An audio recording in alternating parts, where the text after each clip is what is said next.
Bienvenue dans cette édition spéciale du Red Sea Corridor. Je suis votre présentatrice numérique pour une analyse géopolitique par IA sous la direction éditoriale de Tsedei Mekbib. Aujourd'hui, nous analysons la force la plus agressive et perturbatrice dans la Corne de l'Afrique, les Émirats arabes unis. Derrière les projets d'infrastructure et les poignées de main diplomatiques se cache une stratégie pragmatique impitoyable.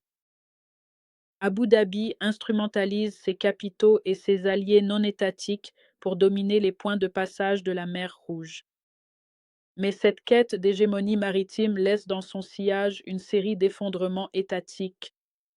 Aujourd'hui, nous décodons la stratégie d'Abu Dhabi, la destruction du Soudan, le rôle de l'Éthiopie comme pont logistique et la guerre froide naissante entre les Émirats et l'Arabie saoudite. Pour comprendre l'objectif final des Émirats, nous devons analyser leur doctrine opérationnelle. Abu Dhabi voit la Corne de l'Afrique non comme des partenaires souverains, mais comme une matrice logistique à acquérir. Depuis 10 ans, les Émirats sécurisent les points de passage maritimes du golfe d'Aden et de la mer Rouge. Au début, c'était la diplomatie du carnet de chèques, finançant des projets urbains et louant des ports. Mais avec l'instabilité régionale, Abu Dhabi est passé d'investisseur commercial à parrain militaire agressif. Quand les gouvernements résistent à Abu Dhabi, les Émirats se tournent vers le financement d'acteurs non étatiques. Ils recherchent des environnements instables où leurs capitaux peuvent acheter une loyauté absolue. En soutenant des régions séparatistes et des paramilitaires, les Émirats affaiblissent les gouvernements centraux. C'est une stratégie de perturbation délibérée pour qu'aucun État de la Corne ne devienne trop puissant. La fragilité des États est instrumentalisée pour devenir un levier stratégique pour Abu Dhabi. Voyons maintenant la conséquence la plus dévastatrice de cette architecture, l'effondrement de la République du Soudan. Pour comprendre la guerre civile qui déchire le pays, il ne faut plus la voir comme une simple lutte de pouvoir interne. Ce qui se passe au Soudan est une guerre par procuration largement financée par les capitaux du Golfe. Au centre se trouvent les forces de soutien rapide dirigées par Hemedti. Les FSR ont muté d'une milice locale en un syndicat paramilitaire transnational, une transformation soutenue par Abu Dhabi. Du trafic d'or du Darfour via les marchés financiers de Dubaï aux livraisons documentées de drones et de munitions via des pôles logistiques secrets. Les Émirats ont fourni au FSR l'oxygène nécessaire pour mener une guerre d'usure contre l'État soudanais. Le retour stratégique, Abu Dhabi préfère la fragmentation à la souveraineté. Un État soudanais fort et centralisé pourrait imposer ses conditions sur son littoral. Un Soudan fragmenté aux mains de seigneurs de guerre permet aux Émirats de contourner l'État et de sécuriser des actifs comme le projet portuaire d'Abu Hamama à 6 milliards de dollars. Le coût humanitaire, des millions de déplacés et une famine généralisée est traité comme un dommage collatéral dans la quête de domination de la mer Rouge. C'est un laboratoire montrant comment les capitaux peuvent démanteler une nation avec succès. Inquiétant, l'Éthiopie s'empêtre de plus en plus dans ce réseau de mandataires. Selon de nouveaux renseignements, Abu Dhabi a usé de son influence économique massive sur Addis Abeba pour sécuriser un corridor de transit vital pour ses ambitions régionales. Des rapports indiquent que l'Éthiopie a facilité les transferts logistiques des Émirats sur son territoire et permis aux militants des FSR d'opérer près de la frontière dans la région de Bénichangul-Gumuz. Pourquoi Addis Abeba faciliterait-elle cela? C'est un compromis calculé mais extrêmement dangereux. En échange des investissements continus de plusieurs milliards de dollars des Émirats dans les infrastructures éthiopiennes et d'un soutien diplomatique aux ambitions portuaires de l'Éthiopie en mer Rouge, Addis Abeba semble tolérer les opérations par procuration d'Abu Dhabi sur son sol.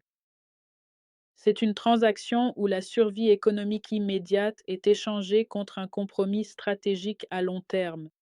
Cela nous amène à la question la plus cruciale. Quel est le danger de cette alliance entre les Émirats et l'Éthiopie? Les risques pour l'Éthiopie sont existentiels. En servant de pont logistique aux FSR, l'Éthiopie passe d'une force souveraine de stabilisation à un facilitateur de mandataires.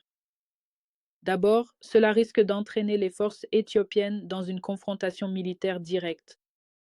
Alors que l'armée soudanaise frappe des convois près de la frontière, les foyers locaux du Soudan menacent de déborder et d'embraser un conflit multi-étatique bien plus vaste. Deuxièmement, cette alliance invite activement à une agression par procuration inverse de la part de puissances rivales. En s'alignant si étroitement sur les objectifs des Émirats, l'Éthiopie s'oppose d'office à l'Égypte et à l'Arabie saoudite, qui voient les RSF comme une menace majeure pour leur sécurité et la stabilité de la mer Rouge.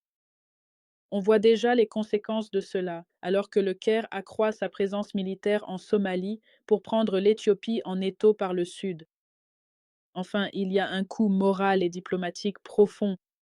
Les RSF ont été impliqués dans des atrocités systématiques et un nettoyage ethnique au Darfour. En facilitant leurs opérations, même passivement, l'Éthiopie nuit à sa légitimité internationale et risque un grave isolement diplomatique et d'éventuelles sanctions. Lorsqu'une nation permet à une puissance étrangère d'utiliser son territoire pour détruire un État voisin, elle renonce à sa propre autonomie stratégique. Les capitaux émiratis bâtissent peut-être des infrastructures aujourd'hui, mais le piège par procuration qu'ils ont tendu menace de détruire toute l'architecture régionale demain. Cette expansion nous amène à la ligne de fracture finale. La guerre froide silencieuse et croissante entre les Émirats arabes unis et l'Arabie saoudite. Riyad et Abu Dhabi ne marchent plus à l'unisson. Ils sont engagés dans une rivalité à somme nulle pour la mer Rouge. La vision 2030 de l'Arabie saoudite exige fondamentalement une stabilité régionale absolue, mais il y a un catalyseur encore plus immédiat qui pousse Riyad au désespoir, l'escalade de la guerre impliquant l'Iran. Alors que le conflit régional avec Téhéran et ses réseaux de mandataires menace d'embraser le Moyen-Orient, l'Arabie saoudite est consciente de son extrême vulnérabilité. Avec des forces pro-iraniennes prouvant déjà leur capacité à bloquer le trafic en mer Rouge, Riyad cherche désespérément à sécuriser son flanc ouest. Elle ne peut se permettre une corne de l'Afrique fragmentée et chaotique juste en face, alors qu'elle gère une guerre explosive sur plusieurs fronts dans son voisinage. Riyad a besoin de voies maritimes sûres et d'États stables dans la Corne pour servir de zone tampon de sécurité. La préférence des Émirats pour le financement de forces paramilitaires imprévisibles sabote directement cette stratégie de survie. Nous assistons à une collision de grandes stratégies. L'Arabie saoudite tente de stabiliser la mer Rouge par pure nécessité géopolitique. Les Émirats déstabilisent les périphéries côtières pour rester les gardiens de leurs verrous stratégiques. Pour la Corne de l'Afrique, cette rivalité est un champ de mines. Accepter des capitaux d'un voisin du Golfe expose désormais à de graves représailles de la part de l'autre. La Corne est devenue le principal champ de bataille pour l'avenir du Golfe. La frontière entre investissements étrangers et interventions étrangères dans notre région a officiellement disparu. Merci d'avoir regardé ce rapport d'enquête spécial sur le corridor de la mer Rouge. Pensez-vous que la dépendance économique de l'Éthiopie envers les EAU l'enferme dans un rôle de mandataire inévitable? Partagez votre analyse dans les commentaires ci-dessous. Ce programme propose une analyse assistée par IA sous la seule direction éditoriale de Tsedei Mekbib. Pour garder une longueur d'avance, n'oubliez pas de vous abonner. Je suis votre présentatrice numérique. À la prochaine fois, restez informés et restez stratégiques.